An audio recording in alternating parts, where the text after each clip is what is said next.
So students, मैं थोड़ा सा आपको इसोफेगस की जो एग्जैक्ट लोकेशन थी, पोजीशन थी, वो थोड़ी सी आपको दिखाता चलूं। मैंने आपसे कहा कि इसोफेगस एक कंडक्टिंग ट्यूब है जो फायरिंग से स्टमक तक है। ये कंडक्टिंग ट्यूब कहाँ से जा रही है? ये देखिए, ये फ्रंट का पार्ट, ये पार्ट ट्रैकिया है। ये इसोफेगस ये जा रही है पीछे। ये देखिए, ये देखें, ये कहीं थायराइड ग्लैंड आया हुआ है। ये देखिए आपकी वर्टिबल कॉलम, ये रीढ़ की हड्डी, ये जा रहा है आपका इसोफेगस। क्लियर? आगे ये रहा आपका विंड पाइप का पार्ट जिसमें थायराइड ग्लैंड वगैरह है। ठीक है, ग्लॉटिस एपिग्लॉटिस। इससे आगे देखिए, थोड़ा सा इसको एलैबोरेट, ये देखिए, ये पूरे का पूरा सेक्शन ये जो है, ये आपका थायराइड ग्लैंड का है। ये रहा आपका ट्रैकिया आगे। क्लियर? ये जा रहा है इसोफेगस, जिसको मैं कह रहा था कंडक्टिंग ट्यूब है। ठीक है, ठीक है, जो फूड कंडक्ट कर रही है। और अगर इसको देखें ध्यान से, यहां देखें फिर से, ये सेक्शन पीछे वाली जो रेड है, जहां मैं ये पेन घुमा रहा हूं, ये पूरा पार्ट, ये देखिए, ये this whole part is oesophagus. ठीक है, और आगे वाला ये पार्ट जो है, ये जो सेक्शन कटी हुई है, क्योंकि ये हाइलिन कार्टिलेज जो सी शेप में होती हैं, ठीक है, वो कटी हुई दिख रही है। तो ये वाला पार्ट जो है ना, ये यहां से यहां, ये सारे का सारा जो है, ये इसोफेगस है ये। ठीक है, इसके अलावा थोड़ा सा और देख लेते हैं। अगर दूसरे आईने में देखें तो यहां ये देखिए, ये रहे ऊपर, ये रहे थायराइड ग्लैंड। ठीक है, ये रहा ट्रैकिया जो शो नहीं कर रहा है यहाँ पे, ये इसोफेगस है पूरा। ठीक है, ये इसोफेगस जाके जो है स्टमक के अंदर एंटर हो रहा है। ठीक है, एक सेक्शन अगर और देख लें, साइड व्यू देखें अगर हम इसका कहीं, तो साइड व्यू में भी आप देखेंगे कि आपको बिल्कुल इसोफेगस जो है वो यहां से निकलता हुआ दिखेगा। ये देखिए, ये माउथ वाला पार्ट है, ये देखिए, ये इसोफेगस यहां से ये मूव कर रहा है यहाँ, और ये स्टमक में अंदर जाके एंटर हो रहा है। ठीक है, एक थोड़ा सा इसको ये देखिए, जो मैं इसोफेगल हियाटस की बात कर रहा था ना, वो ये है।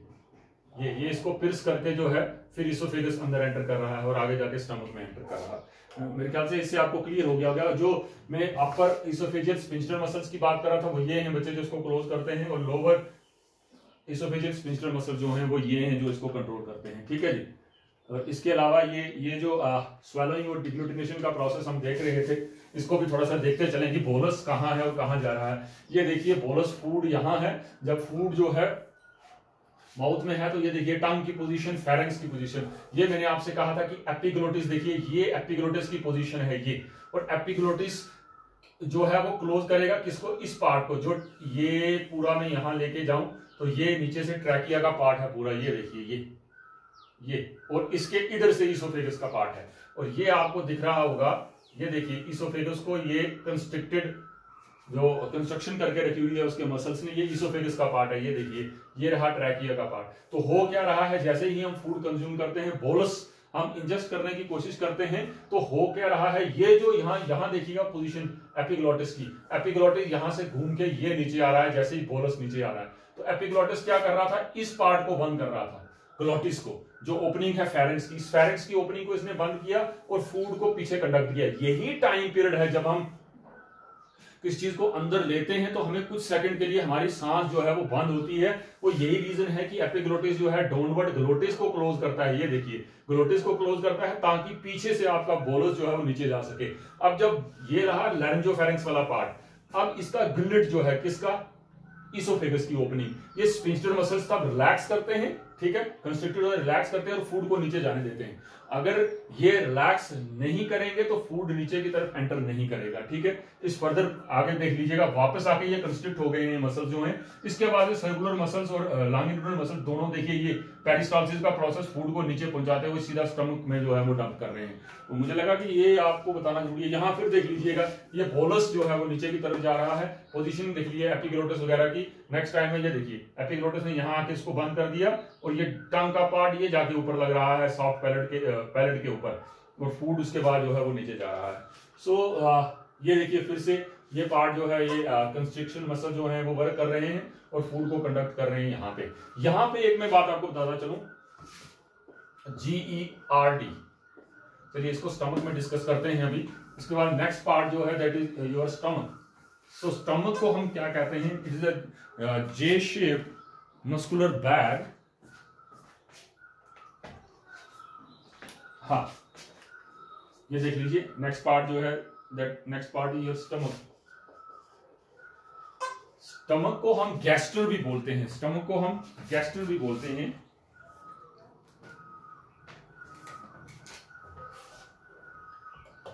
गैस्ट्रिक हम वर्ड यूज करते हैं गैस्ट्रिक जूस, स्टमक को हम बोलते हैं क्या, गैस्टर, ठीक है। जैसे लीवर के लिए हिपैटिक वर्ड लगता है, इसी तरह इसके लिए या रीनल किडनी के लिए लगता है, तो गैस्ट्रो वर्ड जो है वो स्टमक के लिए लगता है। स्टमक क्या है, stomach is a J shaped organ, J shaped muscular bag like structure. कहां लोकेट करता है, लोकेटेड बिटवीन ईसोफेगस जहां पे एंड होता है और जहां से स्मॉल इंटेस्टाइन का पार्ट ड्यूडिनम स्टार्ट होता है, ठीक है। ये रहा ईसोफेगस का पार्ट, ठीक है, और ये रहा ड्यूडिनम जो आगे शुरू हो रहा है। इसके बीच में ये जे शेप स्ट्रक्चर जो है, इसको हम क्या कह रहे हैं, इसको स्टमक कह रहे हैं। अगर हम स्टमक की थोड़ी सी और इसमें एडिशन करते चलें, स्टमक जो है ये नियर अबाउट 30 to 12 सेंटीमीटर है लंबाई चौड़ाई में। मान के चलते हैं जितनी आपकी फिस्ट है, टाइटली क्लोज फिस्ट है, उतना इसका साइज है। और हम इसका अगर वेट की बात करें तो ये तकरीबन 165 ग्राम्स जो है वो मेल में रहता है और 150 grams in case of female में रहता है। और इसकी कैपेसिटी है 1.5 to 3 लीटर मान के चलते हैं कि 1.5 से 3 लीटर तक का फ्लूइड जो है ये इकट्ठा कर सकता है, डंप कर सकता है, ठीक है। स्टमक जो हम कह रहे हैं, तो स्टमक में बात जो शुरू की थी कि जैसे ही ये पार्ट ईसोफेगस का ये ऐसे कर्व लेता है तो सीधा डंप होता है कहां, आके स्टमक में। और यहां पे जो मसल्स थे मैंने आपसे पहले डिस्कस कर दिया, जिनको हम कार्डियक स्फिंक्टर मसल्स कह रहे थे। तो अब एक बात और करते हैं कि अगर हम पार्टीशन की बात करें कि स्टमक के पार्ट्स कितने हैं, तो स्टमक को 4 पार्ट्स में डिवाइड किया गया है। कार्डियक पार्ट, ठीक है, फंडिक पार्ट और fundus part, third one is the body and fourth one is the pyloric part. सबसे बड़ा इनमें बॉडी है। अगर हम इसको देखते हैं, यहां हम इसके अगर बात करें, ये ईसोफेगल हियाटस की बात कर रहे थे, देखिएगा ये पार्ट जो है स्टमक का, ये इसको हम कह रहे हैं क्या, कार्डियक पार्ट। और ये पार्ट जो है फंडस है, जिसमें मैक्सिमम में कहते हैं कि गैसेस अकमुलेट रहती हैं, ठीक है। ये बॉडी का पार्ट है, जो मेन पार्ट है बॉडी का। उसके बाद आगे ये फर्दर सब सेक्शंस में डिवाइड होता है।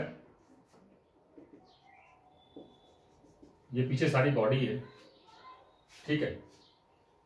Pyloric canal and pyloric antrum, हम थोड़ा सा इसको डायरेक्ट जो है स्लाइड पे देख लेते हैं। ये देखिए, ये आपको क्लियर हो गया होगा यहां से। ये रियल स्टमक है कैडावर का, किसी डेड बॉडी का जो है, डेड पर्सन का स्टमक है, ये उसकी है शेप है। ये देखिए, ये स्ट्रक्चर में हम डिस्कस करेंगे ये रुगे क्या थे, ठीक है। ये देखिए, आगे हम स्टमक के पार्ट्स की बात कर लेते हैं पहले। ये देखिए, ये रहा कार्डियक पार्ट, ठीक है, ये ऊपर वाला। ये रहा बॉडी, ये रहा इसका फंडिक पार्ट यहां ऊपर था, ठीक है। और ये पाइलोरस पार्ट, पाइलोरस पार्ट में फर्दर हम कहते हैं पाइलोरस कैनाल। और ये देखिए पाइलोरस कैनाल, ये, और पाइलोरस एंट्रम, ये रहा इसका फंडिक्स पार्ट, ठीक है। ये रही सेंटर वाला पार्ट जो है, जिसको हम क्या कह रहे हैं, इसकी बॉडी। तो आप देखेंगे जे शेप्ड ऑर्गन है स्टमक, अगर रफली कहें तो ऐसे जे शेप्ड ऑर्गन है, और 3 हिस्सों में बढ़ता है। कार्डियक पार्ट, इसका कार्डियक पार्ट इसलिए कह रहे हैं क्योंकि ये हार्ट के पास इसकी लोकेशन है इस तरह से, दैट्स व्हाई इसको कार्डियक कह रहे हैं। फंडिक पार्ट गैसेस अकमुलेट होते हैं, ये देखिए इसमें डिफरेंशिएट करा हुआ है। और ये सेंटर का सारा पार्ट यहां से नीचे यहां तक, इन लाइन से पीछे ये सारी की सारी बॉडी है। और इसके आगे जो है ये पाइलोरिक, मैंने कहा एंट्रम है ये पार्ट, और पाइलोरिक कैनाल है। फिर आगे से ड्यूडेनम शुरू हो जाता है। यहाँ ये देखिए जो मैं आपको समझा रहा था और रबर बैंड के साथ स्पिंचटर मसल्स की बात कर रहा था, यहाँ स्पिंचटर मसल्स हैं जिनको हम क्या कह रहे हैं, लोअर स्पिंचटर मसल्स, ठीक है। ये देखिए, ये स्पिंचटर मसल्स हैं, पाइलोरिक स्पिंचटर मसल्स, ठीक है। ऊपर वाले कार्डियक स्पिंचटर मसल्स थे। तो मैं एक चीज यहां ऐड करता चलूं, स्टमक में आपने देखा होगा कि हम जो पीछे बात कर रहे थे युगे, ये क्या है, ये म्यूकोसा लेयर की एक्सटेंशंस हैं। जब स्टमक में फूड नहीं है तो ये आपको सरफेस एरिया इंक्रीज किए हुए इस तरह के लम्प्स दिखाई देंगे, ठीक है। लॉन्गिट्यूडिनल ऐसे फोल्ड्स दिखाई देंगे, इन फोल्ड्स को हम रुगे कहते हैं। लेकिन जब इसमें फूड आ जाता है और स्टमक जो है एक्सपेंड करता है तो तब ये फैल जाते हैं पूरे के पूरे, तब रुगे जो है वो दिखाई नहीं देते हैं, ठीक है। इसके बाद हम बात करते हैं इसमें, हाँ, जब हम एनाटॉमी करेंगे तब भी देखेंगे। बाकी बॉडी में मसल्स तो हैं, जैसे हम स्मूथ मसल्स, स्केलेटल मसल्स की बात करते हैं, सिरोसा, मिकोसा, सब मिकोसा वगैरह, इसमें डिफरेंट लेयर्स हैं। तो यहाँ एक एडिशनल लेयर है, कहाँ, जो स्टमक में रहती है, जिसको हम ये ऑब्लिक मसल्स की लेयर कहते हैं, ठीक है। ये 3 स्मूथ मसल्स की लेयर यहाँ रहती है, सर्कुलर, लॉन्गिट्यूडिनल हमने पीछे भी पढ़ी, यहाँ एक जो है एक्स्ट्रा है, दैट इज ऑब्लिक मसल्स की लेयर जो है। अब एक सवाल यहाँ और उठता है, जो मैंने स्टार्टिंग में लिखते लिखते छोड़ा था यहाँ से, कि स्टमक में मैं एक वर्ड लिख रहा था कि इसोफेगस में जैसे ही हम फूड की बात करते हैं, कि फूड जो है कई बार क्या होता है कि हमें जो है हमारे इसोफेगस में बर्निंग सी सेंसेशन जो है वो फील होती है। वो बर्निंग सेंसेशन हमें क्यों होती है, जिसको पायरोसिस भी बोलते हैं हम, एसिडिक रिफ्लक्स भी बोलते हैं, GRD जो भी बोलते हैं, ठीक है।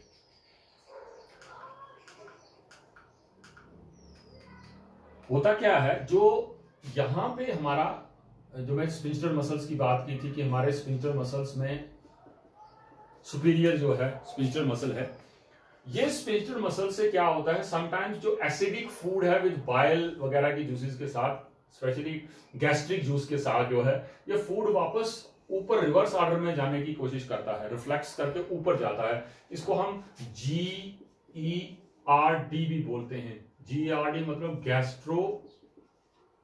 गैस्ट्रो इसोफेजियल रिफ्लेक्स डिजीज, इसको हम हार्ट बर्न बोलते हैं। हालांकि दिल से जलना कुछ नहीं होता है, इस तरह की हमें वो एसिडिक सी फीलिंग आती है तो हमें लगता है कि हार्ट में कुछ हो रहा है। इसको पायरोसिस भी बोलते हैं। पायरिया और पायरोसिस में फर्क है, जो गम से ब्लीडिंग होती है वो पायरिया होता है, पायरोसिस। तो ये जब भी किसी पर्सन में ये एसिडिक फूड जो है, क्योंकि आप बात को एक समझिएगा, इसोफेगस डिजाइन नहीं हुई है कि वो हाइड्रोक्लोरिक एसिड वाला फूड जो है वो बियर कर सके, ठीक है। एक चीज आपने और देखी होगी, चलिए उसको बाद में देख लेते हैं। यहां से जो फूड वापस रिफ्लेक्स करके ऊपर जा रहा है, हमने कहा उस स्टेट को हम क्या कहते हैं, गैस्ट्रोएसोफेजियल रिफ्लेक्स और हार्टबर्न, GERD और पायरोसिस, ठीक है। हाँ, एक चीज और, बच्चों में आपने अक्सर देखा होगा कि जब बच्चों को हम दूध पिलाते हैं, कहीं थोड़ी देर के बाद किसी ने दूध पिला के उस बच्चे को उठाया, ऐसा थोड़ा सा हिलाते हैं तो वो सारे का सारा मिल्क जो है वो वोमिट कर जाता है। उसका रीजन पता है क्या है, बच्चे में ये डेवलप नहीं हुए होते हैं, ठीक है। जो स्फिंक्टर मसल्स हैं यहाँ पे, ये जो इंफीरियर वाले हैं, ये डेवलप नहीं हुए होते हैं, जिनको हम कार्डियक स्फिंक्टर मसल्स कह रहे हैं, ये डेवलप नहीं हुए होते हैं स्फिंक्टर मसल। इसलिए जैसे ही आप उसको उठाएंगे, वो जो है दही बना हुआ फूड जो अंडर प्रोसेस होता है डाइजेशन के, ठीक है, वो आके जो है वो बेबी जो है वो वोमिट कर देता है, ठीक है। इससे आगे चलते हैं।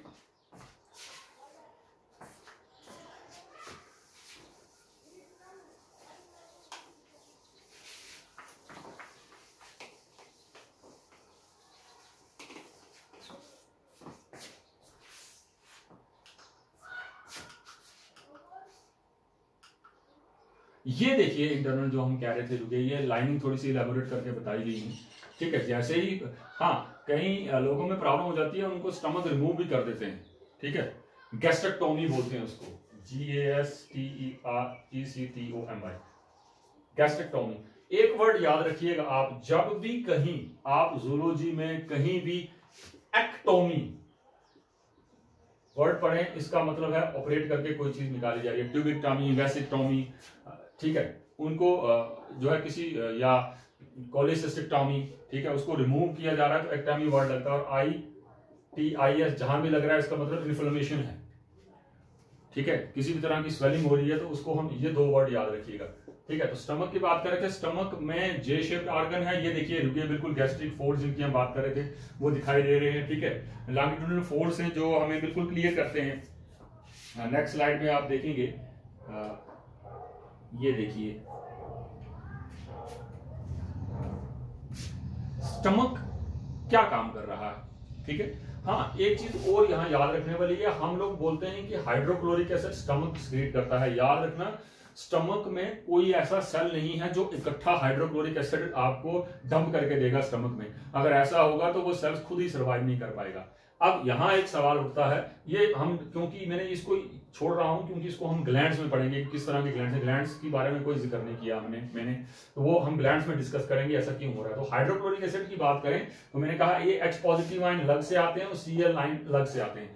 अब एक सवाल आता है कि अगर आप लोग कहीं किसी तरह का कोई मीट कंज्यूम करते हैं, चिकन खाते हैं, कुछ भी लेते हैं आप लोग, ठीक है, वो आपके जब स्टमक में आता है तो ये स्टमक में आपका जो गैस्ट्रिक जूस के साथ जो है ये डिजॉल्व हो जाता है, ठीक है, ये आपका यहाँ पे आके जो है वो डिजॉल्व हो जाता है। इसके डिजॉल्व होके आपको जो है कंटेंट मिलता है। हाँ याद रखिएगा स्टमक जो है एब्जॉर्बेशन का काम नहीं कर रहा, बहुत थोड़ा बहुत, क्या जैसे अल्कोहल हो गया, एस्प्रिन वगैरह हो गया, ये स्टमक में एब्जॉर्ब होती है, बाकी चीजें जो हैं बल्क में फूड के हैं तो वो एब्जॉर्ब नहीं होता है।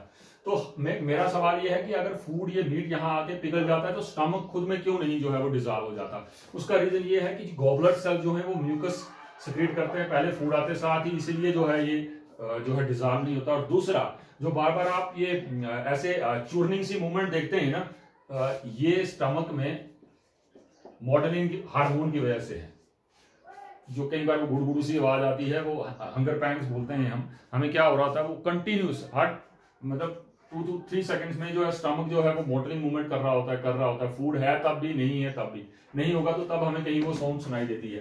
तो फूड्स की बात करें कि मेन फूड में कार्बोहाइड्रेट, प्रोटीन्स और फैट्स, ये तीनों फूड तकरीबन 1 से 2 घंटे तक ये स्टमक में रहता है, ये 2 से 3 घंटे तक रहता है, और फैट्स 3 से 6 घंटे तक जो है स्टमक में जो है रहते हैं डाइजेस्टिव प्रोसेस के दौरान, ठीक है। तो स्टमक में फंक्शंस में हम बात करें, जितने भी जो है बैक्टीरिया वगैरह हैं या फॉरेन पार्टिकल्स हैं, वो हाइड्रोक्लोरिक एसिड में आके जो है वो सर्वाइव करने की वैल्यू जो है वो खो देते हैं, वो कहीं ना कहीं यहाँ किल हो जाते हैं। उसके अलावा स्टमक जो है वो जस्ट लाइक अ जे शेप बैग लाइक ऑर्गन जो है वो एक्ट कर रहा है। हाँ एक चीज इसमें और है, ये स्टमक हेल्प कर रहा है आपको कैस्टल इंट्रिंसिक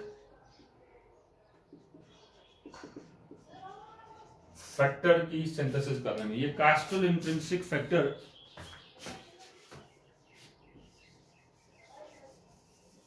एक कैस्टल इंट्रिंसिक फैक्टर जो ये रिलीज करता है, ये बाद में देखेंगे कि जो ग्लैंड्स में जाके देखेंगे। कैस्टल इंट्रिंसिक फैक्टर क्या करता है, विटामिन B12 की सिंथेसिस, दैट इज साइनोकोबालामिन जिसको हम बोलते हैं, इसकी सिंथेसिस में हेल्प करता है। क्या, कैस्टल इंट्रिंसिक फैक्टर। तो ये बात थी कि स्टमक दिखने में कैसा दिखता है, स्टमक की लोकेशन क्या है, स्टमक की पोजीशन क्या है, स्टमक का शेप क्या है, स्टमक का साइज क्या है, ठीक है, स्टमक की कैपेसिटी कितनी है, कैपेबिलिटी कितनी है, स्टमक कितने हिस्सों में डिवाइड होता है। तो ये सारी चीजें आपने देखी आज, ठीक है।